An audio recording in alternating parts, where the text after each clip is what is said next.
ज़वानान मुकद्दल कीगी दा संग आज़ादी है। ये रहमतुल्लाह की वालदा है और रहमतुल्लाह को उस वक्त गिरफ़्तार किया गया है जब नकीबुल्लाह शहीद के लिए यहाँ पर धरना किया गया था सोराब गोट में कराची में, और जब वो वहाँ से घर जा रहा था तब उसको पुलिस वालों ने गिरफ़्तार करके वो अभी तक लापता है। यानी एक नकीबुल्लाह के लिए वो वहाँ पर आवाज़ उठा रहा था। नकीबुल्लाह कौन था? वो जिसको लापता किया गया, जिसको शहीद किया गया मावराए अदालत, और जिसकी वजह से आज ये सारी मूवमेंट बनी, जिसकी वजह से ये पश्तून जो है वो सरापा इस्तिजाज बने। लेकिन इन लोगों ने, इन इदारों ने उनसे भी ना सीखा और फिर उसी दिन उन्हीं धरने से जाते हुए इस नौजवान को, रहमतुल्लाह को गिरफ़्तार करके लापता किया है। यहाँ पे हमारे साथ की वालदा मौजूद है। मुरी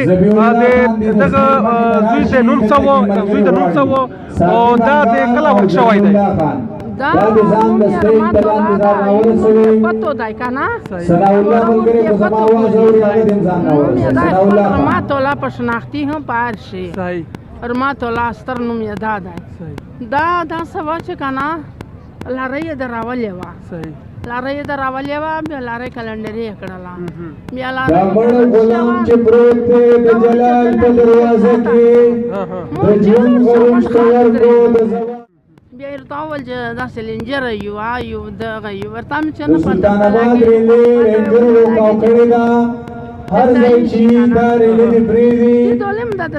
نیو بیا په خلک دی لګي چې څنګه تراشي نیټ ولا سلطان آباد څنګه ریلې رینجر یې سره کړیدا مونږ رینجر ته خواستو چې دا پورامن خلک ته دا مظلوم خلک ته نور د ظلمونو نه بند کړي دا ریلې لګي چې جلسه کا تراورس بات کړي د خپل مزدره ارتا کاولا دلاتا بس کدا چې دا باندې کړي چې د نقیبالله پر اوز او چاته و د خور غریبونه پر پښتون پر اوز او چاته په دغه بات باندې و چات کوم به دا چې دا جون تاویل چې کنه زه نه یو